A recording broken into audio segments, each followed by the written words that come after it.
नमस्कार। आप सुन रहे हैं द बॉलीवुड रेडियो और मैं हूं आपके साथ आकाश।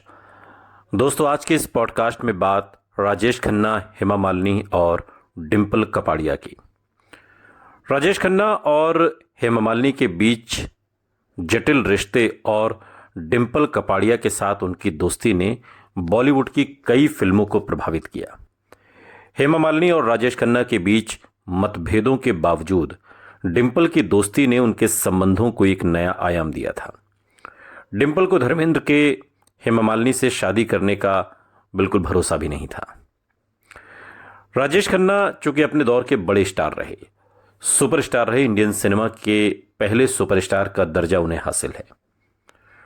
राजेश खन्ना अपने दौर के सबसे सफल एक्टर्स में से एक थे, लेकिन उनके साथी कलाकारों के प्रति उनका जो अहंकारी रवैया कहा जाता था उस दौर में, लेकिन मैं कहता हूं उसे सुपरस्टारडम वाला रवैया। तो जो उनका अहंकारी रवैया और शूटिंग को घंटों तक रोकने की आदत अक्सर उनके साथ काम करने वालों को परेशान करती थी। और उस दौर की जानी मानी अदाकारा हेमा मालिनी भी उन्हीं परेशान लोगों में से एक थीं जो राजेश खन्ना के साथ फिल्में करती थीं, लेकिन शूटिंग पर काका के घंटों देरी से आने की आदत ने उन्हें परेशान कर दिया था। उन्हें डबल शिफ्ट करनी पड़ती थी और दूसरी शिफ्ट में जहां शूटिंग उन्हें करनी होती थी वो भी उससे प्रभावित थी। और इन्हीं मतभेदों के बावजूद हेमा मालिनी और राजेश खन्ना ने साथ में 13 फिल्मों में एक साथ काम किया।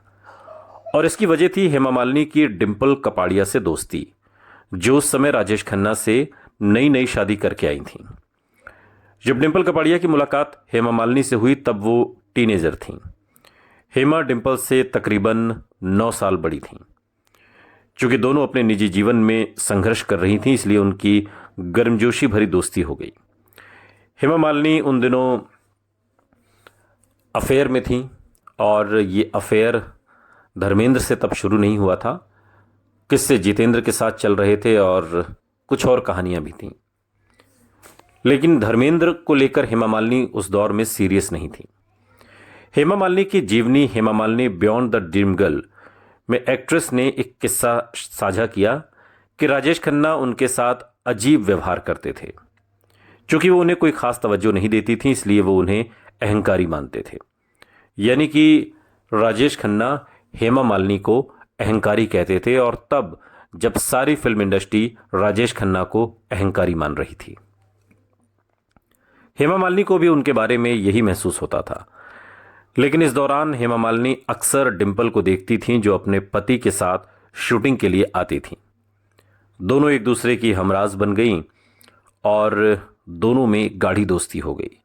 एक ऐसी दोस्ती जो कई दशकों तक चली, और आज भी हेमा मालिनी और डिंपल कपाड़िया बहुत अच्छे दोस्त हैं।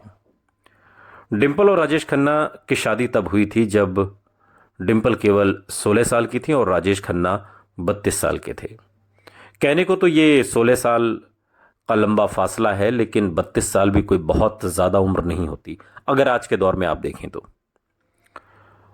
इस शादी में शुरू से ही चुनौतियां थीं और हेमा मालिनी इसे करीब से देख रही थीं। हेमा के लिए भी ये दौर उतना ही मुश्किल था, क्योंकि वो धर्मेंद्र से मोहब्बत करने लगी थीं, जो पहले से शादीशुदा थे और उनके 4 बच्चे भी थे। हेमा मालिनी ने अपनी जीवनी में बताया है कि उन्हें डिंपल कपाड़िया के प्रति एक गर्मजोशी भरा एहसास था। वो उन्हें एक छोटी बहन की तरह देखती थी, और हेमा मालिनी ने डिंपल की नई शादी के बाद की जिंदगी के अकेलेपन की भरी स्थिति को याद करते हुए कहा था कि ये बच्ची एक बड़ी साड़ी में लिपटी हुई थी, जूड़ा बनाए हुए, और उसकी कलाइयों में चूड़ियां भरी हुई थीं। फिर जल्दी ही उसका एक बच्चा भी हो गया। आउटडोर लोकेशंस के दौरान वहां बैठकर सिगरेट पीती और शराब पीती थी। लेकिन चूंकि जिंदगी तो जैसे चलनी है वैसे ही चलनी है, लेकिन मुझे कभी नहीं लगा कि यह गलत या अशोभनीय था। मुझे पता था कि वो बहुत तनाव से गुजर रही थी और वो बहुत अकेली थी।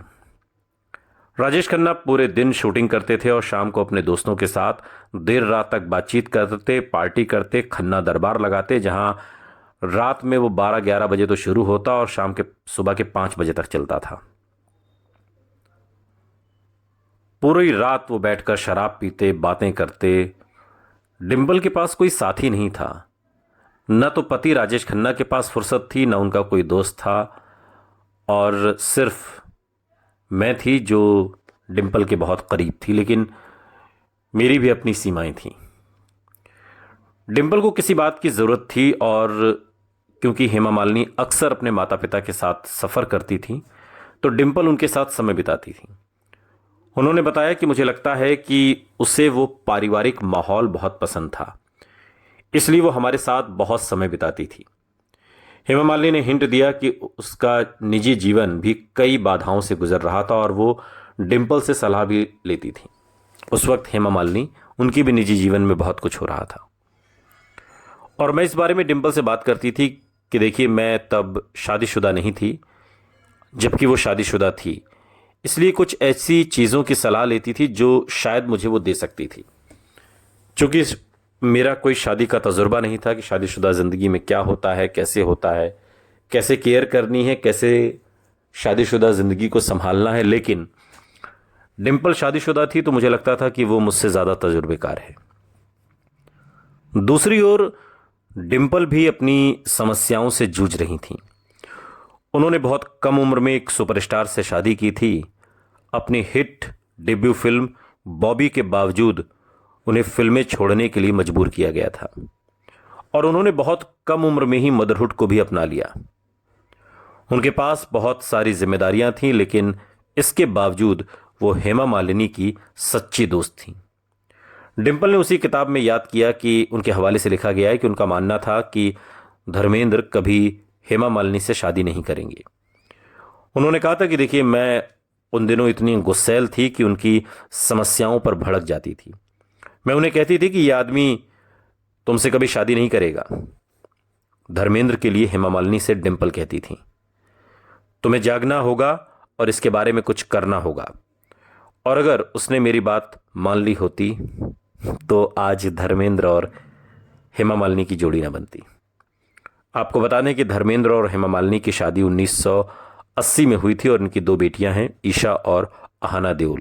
लेकिन डिंपल कपाड़िया के साथ हेमा मालिनी का संयोग ऐसा है कि डिंपल की भी 2 बेटियां हैं। लेकिन राजेश खन्ना के साथ उनकी जिंदगी उस दौर में जो थी, उसकी सबसे बड़ी राजदार हेमा मालिनी थी। सुनते रहिए द बॉलीवुड रेडियो, सुनता है सारा इंडिया।